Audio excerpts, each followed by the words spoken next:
generasi muda itu menjadi ujung tombak dari transformasi ekonomi yang harus kita lakukan krusial. Kemudian perlu diingat Bapak Ibu, RPJMD 2025 sampai 2029 kita sudah memasukkan circular ekonomi.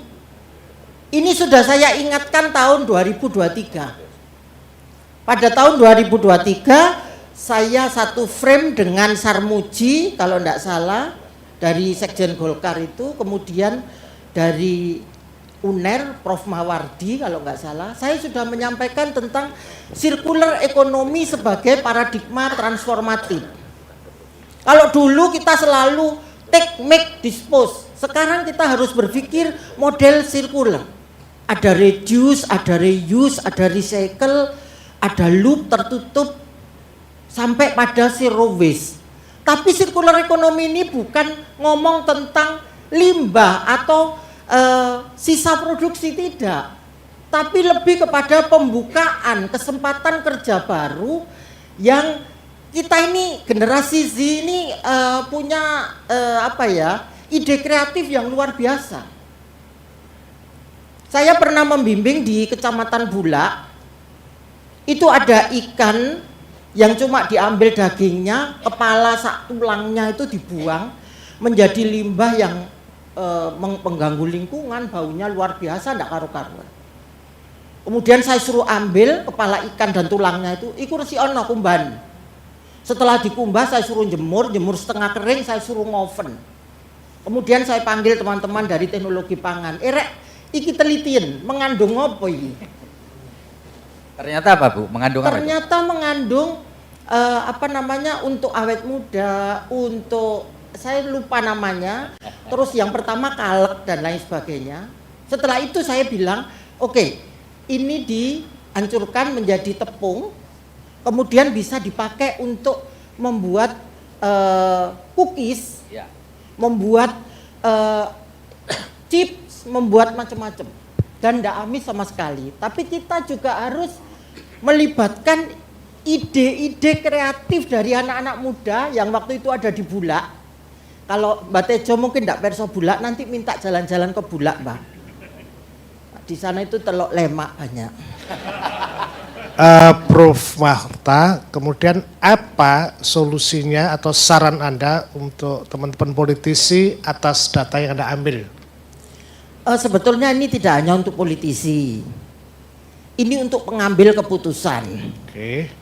Pengambil keputusan itu harus memiliki pemikiran yang sama, bahwa apa yang kita lakukan itu harus memiliki etape atau tahapan yang tidak terputus. Di dalam circular ekonomi ini ada 5 sektor prioritas. Yang pertama, pangan. Yang kedua, tekstil dan fashion. Khusus pangan, SDGs nomor 12, produksi yang bertanggung jawab, konsumsi yang bertanggung jawab. Seperti diketahui, di Indonesia ini menjadi negara dengan waste makanan kedua terbesar setelah Arab Saudi. Sedih saya. Banyak orang yang tidak bisa makan, tapi kita membuang-buang. Ternyata itu terkait dengan culture. Budaya bahwa kalau kita nyuguhi itu ojo titik isin. Kemudian budaya dari diri kita sendiri, lapar mata, tidak lapar mulut, lapar perut, enggak. Ngambil banyak, dimakan sedikit, setelah itu dibuang.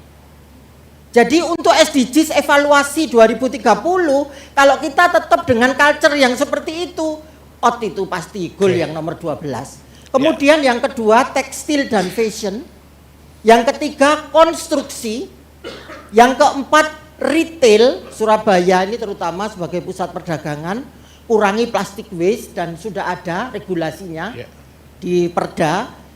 Kemudian deposit refund system. Kemudian yang kelima elektronik e-waste, design for longevity refurbishment material recovery system. Saya ditanya beberapa minggu yang lalu oleh salah satu pejabat di Pemkot Surabaya, Bunda, iki sampai kok nambah piro? Iki nambah 15-17%. Hah? Kok cakei? Ya itu ndak terdeteksi, Bunda.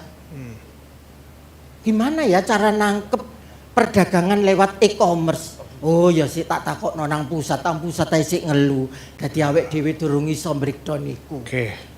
Kemudian potensi Jawa Timur itu Bapak Ibu bisa persani 85 sampai 92 triliun peningkatan PDRB plus 630.000 lapangan kerja hijau di 2030. Itu harus ada. Lanjut.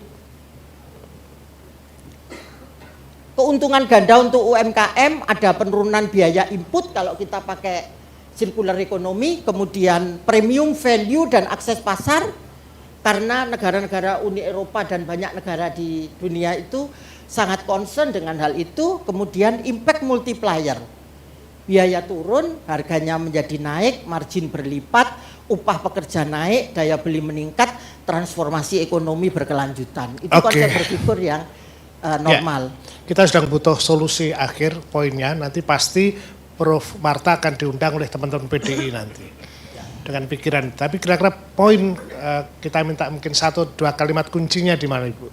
Ya. Kuncinya adalah generasi muda itu menjadi ujung tombak dari transformasi ekonomi yang harus kita lakukan.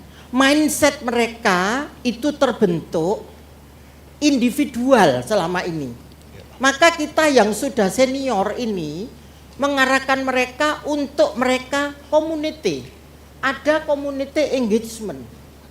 Sehingga yang semula mereka itu berpikiran aku kudu sejahtera, aku kudu seneng, aku kudu nyaman. Jadi kita. Bukan akunya, tapi kita. Karena untuk membangun itu dibutuhkan akumulasi kapital. Ya. Dan idealisme untuk melakukan sesuatu secara bersama. Yang kedua, generasi muda kita memiliki poin utama yang penting. Mereka sangat mudah digerakkan, dipantik dengan sesuatu yang sangat simpel. Sekarang itu anak-anak itu kan suka kalau jalan pagi, lari pagi itu keren, Pak Suko. Jadi kalau sudah foto jalan pagi atau lari pagi atau foto ngesut bola basket, itu keren. Itu bukan anak muda juga, yang tua juga banyak juga. Jadi kita memantik kepedulian sosial mereka karena sesuai dengan sila kelima dari Pancasila, keadilan sosial bagi seluruh rakyat Indonesia. Itu tujuan utama dari pembangunan itu adalah social welfare. Social welfare. Hal Varian menyampaikan pendekatan social welfare yang paling masuk akal dan logis itu adalah economic welfare. Yes. Karena bisa dihitung, dimonetisasi, diuangkan. Tetapi itu tidak cukup. Harus ada welfare, social welfare yang menyangkut kenyamanan. Mereka memiliki indeks kebahagiaan dan lain sebagainya. Jadi itu mungkin yang bisa saya sampaikan. Terima kasih, Rob. Kurang lebihnya mohon maaf. Terima kasih. Tepuk tangan buat Bu Marta ini menggebu-gebu. Download Tribun X sekarang. Menghadirkan lokal menjadi Indonesia.